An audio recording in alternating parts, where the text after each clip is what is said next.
तो भाई आज का हमारा टॉपिक है that is energy graph of simple harmonic motion. Energy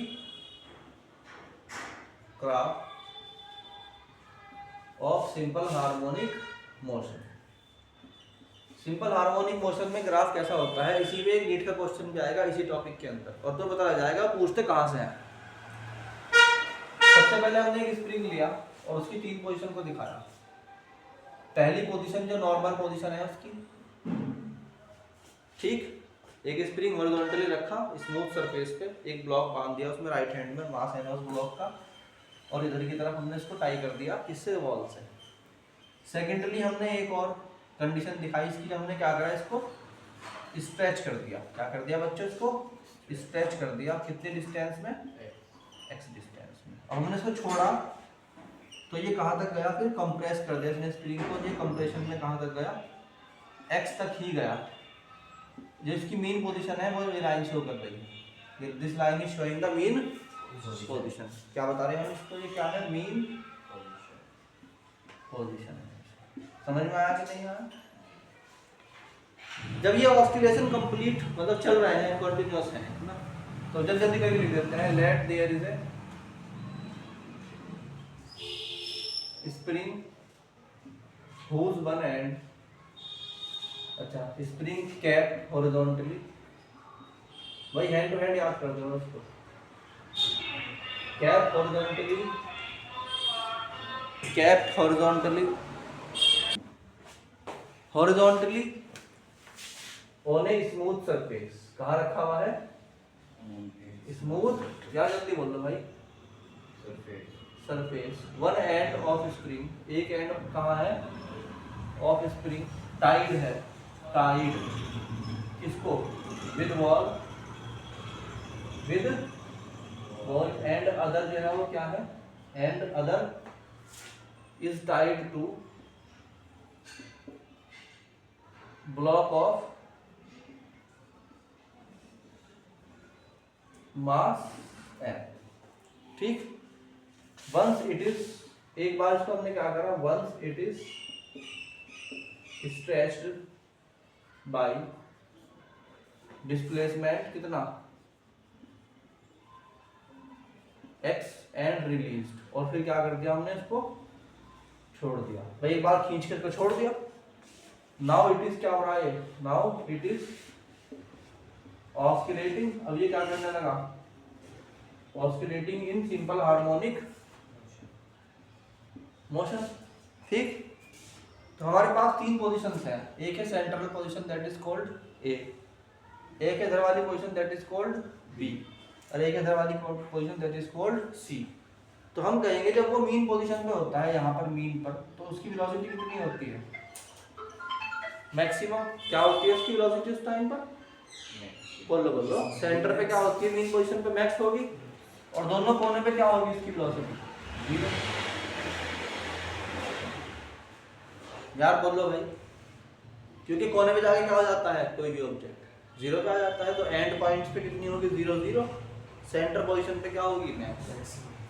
इधर जो है ना, अगर हम देखेंगे तो यहाँ पर वेलोसिटी क्या होगी, 0, यहाँ पे वेलोसिटी क्या होगी, 0। इन द बीच वाली पोजीशन पे क्या होगा, डिस्प्लेसमेंट कितना होगा इसका, x, 0। ठीक है, नहीं है? तो हम कहेंगे भाई एक और एग्जांपल ले लो इसका। मान लो कि अगर हम इसकी बात करें, simple harmonic motion of simple pendulum की, तो बीच में भी क्या होती है इसकी, मैक्स, और दोनों कोने पे वेलोसिटी कितनी होती है इसकी, 0। यस, यही बात तो समझा रहा मैं। ठीक, और यहाँ पर डिस्प्लेसमेंट क्या होता है, मैक्सिमम। यहाँ भी डिस्प्लेसमेंट क्या होता है, मैक्सिमम। यहाँ भी डिस्प्लेसमेंट क्या है हमारा, मैक्सिमम, और यहाँ पे डिस्प्लेसमेंट क्या है हमारा, मैक्सिमम। बोलो भाई जी। तो हमने देखा कि यहाँ पर वेलोसिटी मैक्सिमम है मगर डिस्प्लेसमेंट कितना है, 0।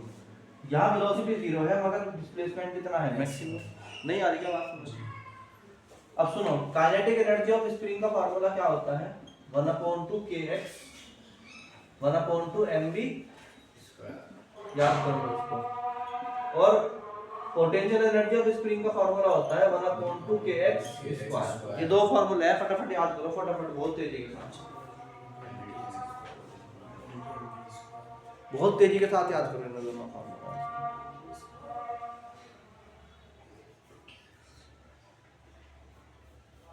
कर लिया?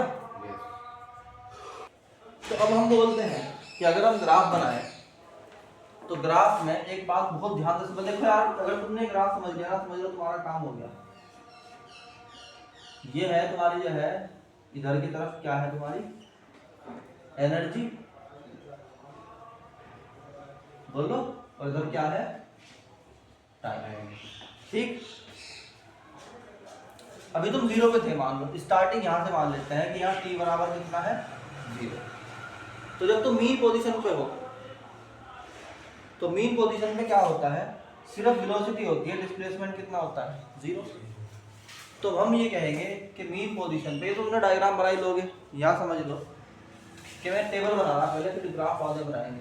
मैं 3 पोजीशन बनाता हूँ। सबसे पहले पोजीशन नंबर ए, कौन सी वाली position, position number A, position number बोलो भाई ए का मतलब जब वो पॉइंट कहाँ होता है, मीन पर है, जब वो कहाँ होता है मीन पर, बिल्कुल बीच में, उस टाइम पर v क्या होती है, v मैक्सिमम होती है। तो काइनेटिक एनर्जी क्या होगी 1/2 mv max स्क्वायर, यार बोल लो भाई, नहीं होगी क्या, नहीं होगी। और इस मीन पोजीशन पर डिस्प्लेसमेंट कितना होता है 0। और जो पोटेंशियल एनर्जी है वो कितनी होती है 1/2 kx²। तो ये कितना हो जाएगा 0, यार बोल लो भाई 0। तो हम कहेंगे कि टोटल एनर्जी क्या होती है, kinetic energy plus potential energy, है ना। तो काइनेटिक कितनी हो गई तुम्हारी 1/2 mv max स्क्वायर, और पोटेंशियल कितनी हो गई 0। तो यहाँ टोटल एनर्जी जो भी है वो क्या है, बस ये पॉइंट समझना है, जो भी है बस वो पॉइंट काइनेटिक ही है, पोटेंशियल तो वहां है ही नहीं। पोजीशन नंबर बी पे आ जाओ, position number B. Position number B का मतलब एक कोना। हाँ, यहाँ एक बात रह गई थी, टाइम कितना है फिलहाल 0, ठीक है, नहीं है। पोजीशन नंबर बी पर पहुंचते पहुंचते टाइम की वैल्यू हो चुकी T बराबर कैपिटल T/4, 1/4 टाइम निकल चुका, 1/4 टाइम भाई निकल गया ना, यहाँ से आते जाते T/4 हो गया। मान लो तुम्हारे पास टोटल 4 सेकंड थे, तो 4 सेकंड में से यहाँ तक पहुंचते पहुंचते कितनी हो चुकी 1 सेकंड हो चुकी, यानी T/4 1/4 टाइम हो चुका। यहाँ पर पहुंचने के बाद हम देखते हैं कि यहाँ पर वेलोसिटी हो गई 0, तो काइनेटिक एनर्जी भी कितनी हो गई 0। यार बोलो भाई, यहाँ पर पहुंच के डिस्प्लेसमेंट कितना हुआ मैक्सिमम, जो कि कितना है x। तो पोटेंशियल एनर्जी क्या होती है 1/2 kx², जो कि क्या हो गई मैक्सिमम। तो टोटल एनर्जी जो होती है वो क्या होती है kinetic plus potential, that is only 1/2 kx², यानी कि ओनली पोटेंशियल एनर्जी। बस यही बात समझनी थी, हमें समझना है तीनों पॉइंट्स पर टोटल एनर्जी कितनी होगी। एक में क्या आई सेंटर वाले में कि अब तुम वापस कहाँ, वापस घूम के कहाँ आ गए, सेंटर में आओगे। जब तुम वापस घूम के सेंटर में आओगे तो पोजीशन फिर से कौन सी आ जाएगी, पोजीशन आ जाएगी फिर से ए। और ए में क्या होगा, सेम वही वाली कंडीशन, बट टाइम हो चुका अब की बार कितना आधा T/2, यानी कि मान लो कि 2 सेकंड हो गए, मान लो वाली कंडीशन है ना। आधा चक्कर तो पूरा हो चुका तुम्हारा। तो आधे चक्कर में क्या हुआ, फिर तुम कहाँ पहुंच गए पोजीशन ए पर। पोजीशन ए में कुछ नहीं करना, ये बता दो पोजीशन ए में यही वाली बात रिपीट होगी, टाइम, बस टाइम बढ़ जाएगा। फिर तुम कहाँ आ गए सी पर, अब इधर आ गए। तो सी पर आने पे क्या होगा, टाइम की वैल्यू हो जाएगी 3T/4, यानी कि 3 सेकंड्स। तो यहाँ पे आपकी बात कौन सी पोजीशन हो गई, position number C. Position number C में T बराबर हो चुका 3T/4, यानी कि 3 सेकंड, यानी कि तुम्हारा आपकी बार क्या है, फिर से वही वाली पोजीशन, कौन सी वाली जो ए पे थी, नहीं ए वाली नहीं, अब की बार बी वाली पोजीशन। अब की बार पोजीशन कौन सी वाली, बी वाली, क्योंकि बी भी एंड में है, ये भी एंड में। तो उसके बाद क्या हुआ, यहाँ पर तो आ गई तुम्हारी टोटल एनर्जी किसके बराबर आई थी भाई, काइनेटिक एनर्जी के। और यहाँ टोटल एनर्जी किसके बराबर आई है, पोटेंशियल एनर्जी। टाइम अब तुम वापस आ गए किस पे, ए पे, ऑस्किलेशन पूरा हो जाएगा यहाँ से यहाँ, यहाँ से यहाँ, यहाँ से यहाँ और फिर यहाँ से यहाँ। तो हम कहा पोजीशन नंबर फिर से किस पे आ गए, अभी पोजीशन नंबर सी थी ना, ये पोजीशन नंबर ए पे आ गए। फिर से क्या होगा, टी बराबर हो गया कैपिटल टी, स्मॉल पूरा टाइम हो चुका ना, स्मॉल टी बराबर कैपिटल टी, यानी 4 सेकंड पूरे हो चुके। अब फिर क्या हुआ, एनर्जी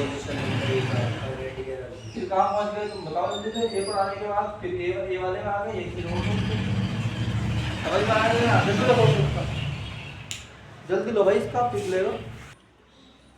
तो भाई अब देखो इसके अंदर, देखो ये था पोजीशन नंबर ए से तुम गए कहाँ, टी बराबर क्या था 0, तुम इधर गए टी बराबर t/4 पर, फिर वहां से वापस आए किस पर, ए पर, दैट इज टी बराबर कितना है यहाँ पर t/2, और फिर इधर चले गए तो यहाँ पे क्या हुआ, t बराबर 3t/4, एंड फाइनली कहाँ आ गए तुम, ए पर, जबकि टाइम हो चुका कितना, कैपिटल टी।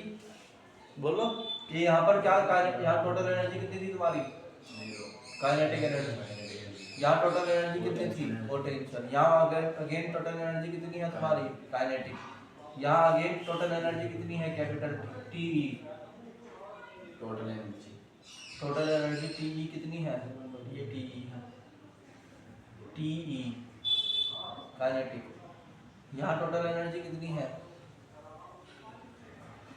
बोलो भाई पी ओनली, यहाँ पर टोटल एनर्जी कितनी है, पी ओनली, और यहाँ टोटल एनर्जी क्या है, के ओनली। बोलो तो अगर तुम ग्राफ बनाते हो तो तुम कहोगे सर ये तो है जी एनर्जी और ये है जी टाइम, और मेरे पास टोटल एक साइकिल को दिखाने के लिए कितना टाइम है, अगर ये कैपिटल टी है तो ये t/2 है, और ये t/4 है, और ये 3t/4। अगर पहले काइनेटिक एनर्जी का ग्राफ शुरू करूं मैं, तो मैं कहता हूँ काइनेटिक एनर्जी का ग्राफ में एंड पॉइंट पर कोई एनर्जी नहीं होती, नहीं t बराबर 0 पे, इसका मतलब kinetic energy is complete, full kinetic energy है, बट वो t/2 तक आते आते क्या हो जाती है 0, फिर वो अरे यार यहाँ पर थी मेरे पास, मतलब t बराबर 0 पे कितनी है मैक्सिमम, वो t/4 तक आते आते क्या हो गई 0, t/2 तक जाते आते फिर से क्या हो गई मैक्सिमम, फिर दोबारा से क्या हुआ, फिर लो, फिर कितनी हो गई, फिर t पे आते आते क्या हो गई, फिर हाई। ठीक, पोटेंशियल एनर्जी मेरे पास शुरुआत में कितनी थी 0 से क्या हुई मैक्सिमम, फिर यहाँ पे कितनी आ गई, फिर से कितनी हो गई 0, फिर क्या हुआ। ठीक, तो मैं बोलता हूँ ये जो ग्राफ है ऊपर वाला है तो किसका था, काइनेटिक एनर्जी, और ये किसका था, ये किसका है, ये किसका है। इसका मतलब क्या हुआ, तुम एक जैसी फिगर देख रहे दो बार, अगर तुम यहाँ पर एक बार एक मिनट के लिए सेक्शन बनाओ तो तुम देख रहे एक साइकिल में 2 बार एक ही काम हो चुका, एक साइकिल में 2 बार एक ही काम हो चुका, ठीक है नहीं है, एक साइकिल में 2 बार काइनेटिक एनर्जी अपने आप को रिपीट कर चुकी और पोटेंशियल भी कर चुकी। तो अब देखो क्वेश्चन क्या पूछा था मुझे, एक बार तो पूछा कि what is the correct graph of kinetic and potential energy, हमने कहा ये वाला, ये इसमें काइनेटिक है, ये वाली इसमें पोटेंशियल। एक बार ये पूछा कि if frequency of SHM is F, then what is the frequency of energy in SHM, then what is the frequency of energy in SHM।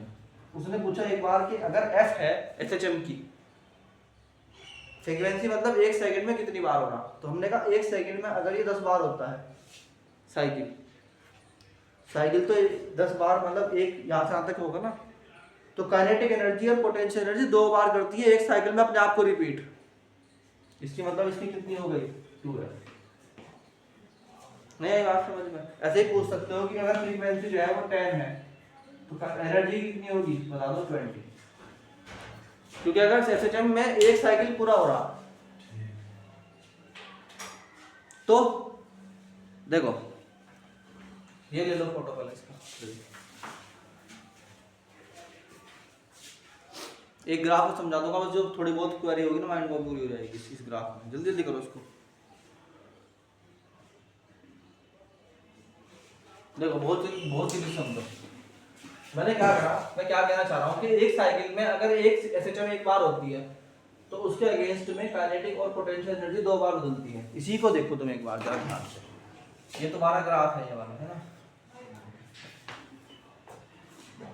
ये क्या है एसएचएम 0 t/2 एंड t। यहाँ पे क्या होता था t/4 और यहाँ पे क्या होता था 3t/4। यहाँ पर काइनेटिक एनर्जी मैक्सिमम होती थी और t/4 तक पहुँचते पहुँचते क्या हो गई 0 और फिर से क्या आ गई चढ़ गई। बोलो काइनेटिक एनर्जी यहाँ 0 होती थी, चढ़ के फिर वापस कहाँ आ गई, बोलो। इसी तरह से ये वाला मामला, तो काइनेटिक एनर्जी और पोटेंशियल एनर्जी अपने आप को 2 बार रिपीट कर रहे हैं। तो अगर एसएचएम जो है वो उसका टाइम पीरियड t है तो काइनेटिक एनर्जी की एसएचएम कितना होगा 2t या t/2 उसका साइकिल तो t/2 में पूरा हो गया। अगर उसका टाइम पीरियड t में हो रहा तो उसका तो t/2 में हो चुका साइकिल पूरा एनर्जी का। तो हमने कहा उसकी फ्रीक्वेंसी अगर f है तो उसकी फ्रीक्वेंसी क्या हो गई पूरा, ठीक है ना। ये नीट में आया हुआ क्वेश्चन 2018 का। तो ये था तुम्हारा